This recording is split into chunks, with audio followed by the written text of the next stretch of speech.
Hello, Raleigh. Citizen reporter Robert Courts coming to you from the Your Backyard Raleigh Network. And I'm delighted to have the number 6 in my series of Raleigh City Council candidates.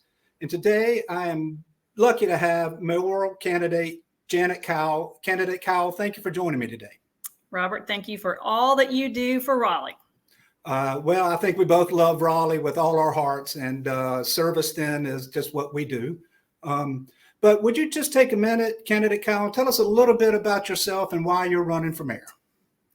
Yes, well, I am candidate, yes, for Raleigh mayor, and I am doing this because I have lived here for 27 years, moved to Raleigh because I saw it as a place of opportunity. I love college towns. I'm from the South. Got a job here, and it has been a wonderful place for me. But I know that it's changing a lot. And with all those changes, some people have benefited. And I mean, I'd count myself, right, as those. And then other people are really struggling, particularly in the last few years, cost of living, et cetera. And I would like to make this a city that really works for everyone and not have these increasing divisions, both of income and opinion and tensions. I've also observed that the city is getting more public safety issues. Again, some of that comes with these income disparities. Some of it's just big city, issues. And there's also those divisions on council. And I feel like I can set a different tone, work with everyone, and really focus on the strategic issues that we need to make this a city that works for everybody. Well, you mentioned something. A lot of us, like me, grew up somewhere else, but came here as an adult and fell in love with it. And when I got here in 1900-something, it was more affordable. And there was just a recent study saying that to live in Raleigh, it takes a salary of almost $106,000 a year. And this disparity, as you mentioned, does create a lot of problems. And I noticed on your platform that you intend to address some of these. But could we start with housing then? What can you do to help us with the housing issue? Well, I want to say that the last two councils really have taken this issue on and tried to diversify, right, the zoning and allow for more different types of housing in transit corridors and things like that. So I think that's important to address supply. I would say we need to do more around stability for folks that have lived here for a long time. We do have programs on things like weatherization or home repair, but there's just maybe a couple dozen people helped each year in a city of 500,000. How could we scale some of these programs so that they're more significant? I think the other idea would be just in terms of being able to stabilize people in neighborhoods. I'd love to find ways to work with banks, churches, et cetera, to find financing so that people who live in a single family home in a neighborhood for 50 years and they are getting pressure to sell because of property taxes could get the financing to then go ahead and convert single family home to a duplex, triplex, quadruplex, but then stay, get a unit, actually profit off of that upzoning and value capture as opposed to the third party developer doing that. That's a financing tool. And, I've seen foundations work on things like this. So those are some ideas around stability. And then, of course, there's, a whole host of other things, right? Using city government owned land, working with the Raleigh Housing Authority. They've got a bunch of tools.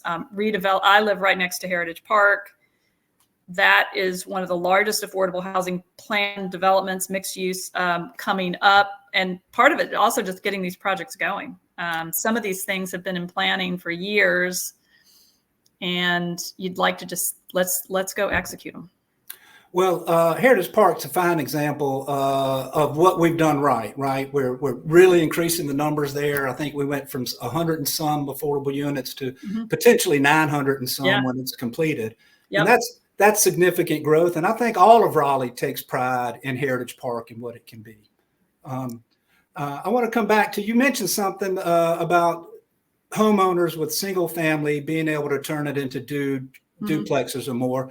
And I really like that idea because it allows the resident to stay and make money while increasing the housing supply. So that's a novel idea, and the first time I heard about that.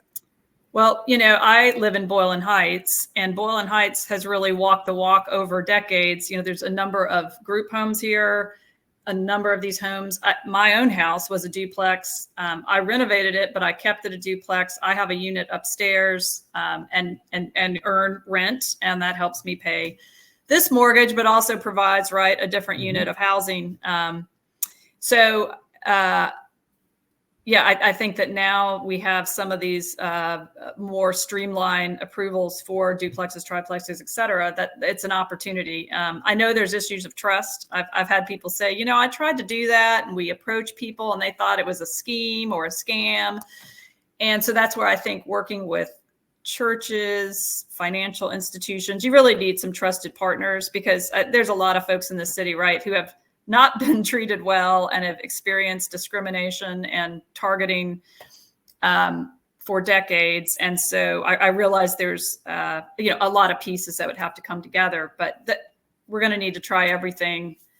The growth and given the level of investment, we got to be aggressive. Well, I'm particularly attracted to the group approach. Having some experience in lending, I can tell you that it's often difficult in Raleigh for the permit department. And I'm also hearing a lot from my builder friends who are saying that they are more incentivized to build an apartment complex than a condominium complex. Yeah. And what I like about condominiums is the ownership is then with the homeowner. So any thoughts along that would be? Well, yeah, you're right. I have also, I would like to understand more about the obstacles to condominiums. I know that look, I grew up in the South. I think we're all used to single family homes. I mean, that's what I grew up in. And as we move into, but I have lived in New York, I've lived in Philadelphia, and I've seen the condo markets, and that they work. So how do we get the bank and financial institutions accustomed to that? What are the barriers within the city zoning and processing? And you're right, because particularly I've been talking to One Wake, which is this group of 40 churches, and they're really focused on people of color who have been historically disenfranchised and not able to build wealth like white families have. And that's where we need to, look at some of these solutions that provide equity for building wealth. Thank you for that. I'm going to switch topics just a little bit. One of the critiques of our current mayor is that at no point in her mayoral career has she engaged in open citizen engagement. What part of citizen engagement will be in your administration should you win the election?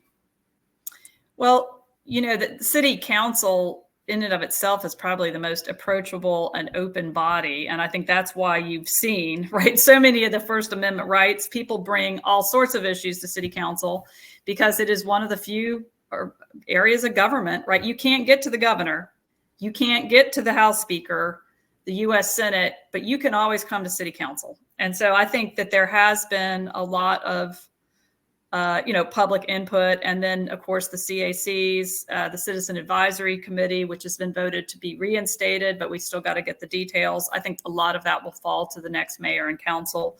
And then also just public process. I'd like to, one can talk a lot, but I'll use the example of Dix Park, which is a city park, and I'm running the Conservancy. The Conservancy actually got a National Endowment for the Humanities to look at the history and stories of that park, to bring to light Native American plantation era and mental health history. We've had all sorts of input. I mean, that to me is just say that it's unique in a municipality to do that. And those are the kinds of efforts I would want to continue citywide to bring to light voices that maybe haven't heard, histories that haven't been heard, and bring people to the table. Thank you. I'm going to switch just a little bit. We got a huge endorsement from you from someone named Teddy. And I was wondering if you could tell us a little more about this fella. Yeah, so Teddy is an orange tomcat who lives over in the University Park neighborhood.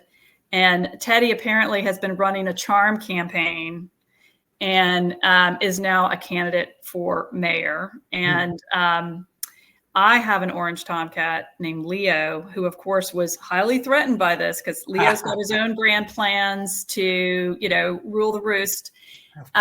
Funny is that story got a lot of traction in the News and Observer. And so the owner of Teddy is apparently a supporter. And so I am hoping to go get to meet Teddy, give him some head scratches and convince him you need to get out of the race and just bring the support here. Let's put it all on Janet so we don't blur the message. I'll give Teddy a special role. Well, Janet, is there anything else you would like to add for my audience before we go to closing?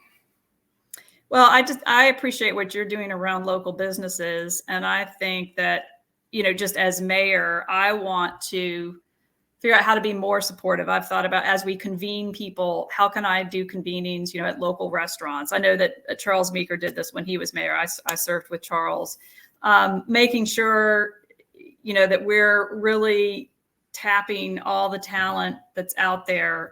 So I just want to continue to work with you because I know that you have your eye on the ground as the citizen reporter. And if you've got ideas about, just how the city can work better, what some of the obstacles and issues are for small businesses, I'd love to continue that conversation. Absolutely. My newest one, and I stole it from Amy Jo, my friend, but a small business, I don't know the word, ombudsman, but where a small business can call and have someone to help them navigate the complexities of the local government. Yeah, an ombudsman, I think. And lastly, candidate Cowell, how does my audience get in touch with you? Where can we find more about your candidacy? Sure. We have a website, janetcowellformayor.com.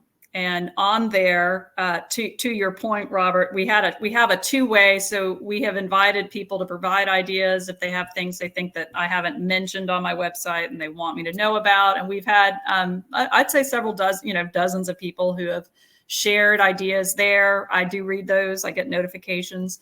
And then Cole Newsom is my campaign manager. So Cole at janetcowellformayor.com. My email, janet@janetcowell.com. All that's on the website too. So you can get to us there. And then of course, I'll be at a lot of different forums and community events coming up.